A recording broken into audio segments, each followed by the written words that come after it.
Hey, champs! Good afternoon! Good noon. Tanghali pa, patanghali na. Oo, magtutulog na yun. Yon, so meron kami ditong balikbay. Balikbayan talaga. Balik JG, hindi, matagal tong si Miss Joy. Matagal tong hindi nagpunta dito. Mercy. Pero Miss Mercy. nag-order ako online. Nag-order siya online, pero madalas sila dito. Ngayon ko lang uli sila nakita.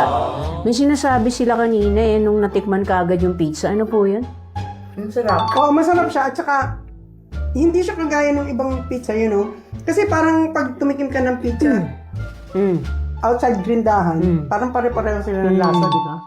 Pero ito may something na yung may aftertaste na hindi mo malaman eh. Yung may sinabi ka kanina parang kang kumakain, sabi niya. Parang kumakain siya. Saan ka? Sabi mo kanina? Pwede bang sabihin? Oo, pwede naman.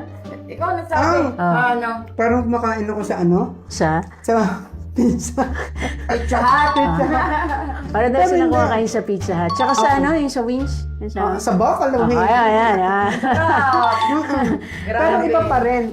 Yung taste ng natural na, ito may shrimp, kagaya niyan. Andun pa rin siya, di ba? Hindi natin sinacrifice yung Oo, di ba? Hindi natin sinacrifice yung quality. Ang ano nito, nakakakain ka ng pizza, Na hindi ka nag-guilt na alam mo na.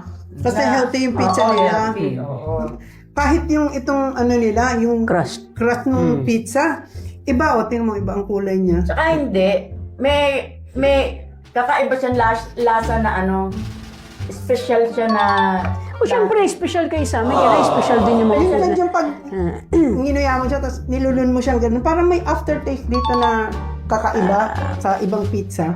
Yung linamnam ba? Iba, pero hindi siya ganun yung na-overpower ng yung mga ibang ingredients. Yan. Di ba? Nag-overpower sa ganun, let's say sa cheese, na pantay eh. Yung pizza namin, small but terrible yan. Kala nyo Correct. ganyan-ganyan lang. So, Correct. napakabigat sa tiyan yan. Sobrang bigat sa tiyan yan. Tapos, meron pa kayong halo-halo. Oo, mamaya may halo. Overload ba yung in-order niyo, ma'am? O special? Hindi yung Yung special lang? overload.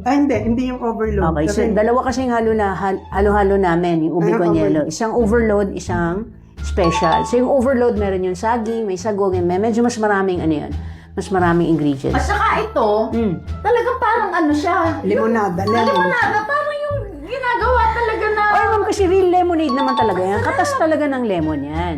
At hindi pa yun. Kahit matamis, may tamis kang nalasahan, na matamis talaga.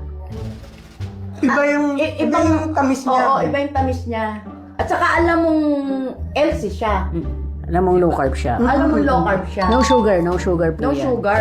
Pero matamis siya. Real lemonade po talaga yan. Stevia po yung sweetener. Compared dun sa ibang lemonade na, di ba sa ibang restaurant may lemonade din. Diyan ka na, di ba? Kasi parang mas matamis kaysa, mas malala sa amin sugar kaysa dun sa lemonade.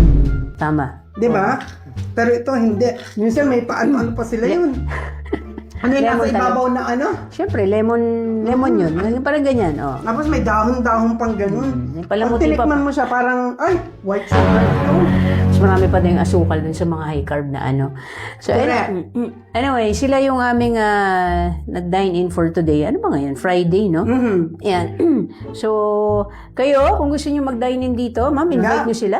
So, kung gusto nyo mag-dine-in dito and you will not be feeling guilty kung ano man pinagkakakain nyo, dito na kayo sa Dito Grindahan. na, sa Grindahan. Okay. It's been years na nagpupunta kami dito. Even the cakes, Taon na lahat ng talaga. product nila, you will not feel guilty kung anong kinain nyo.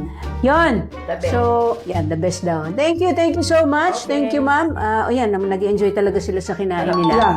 So, again, champs, kung gusto nyo ng good low-carb food, saan pupuntahan? Dito lang yan sa Grindahan. See you!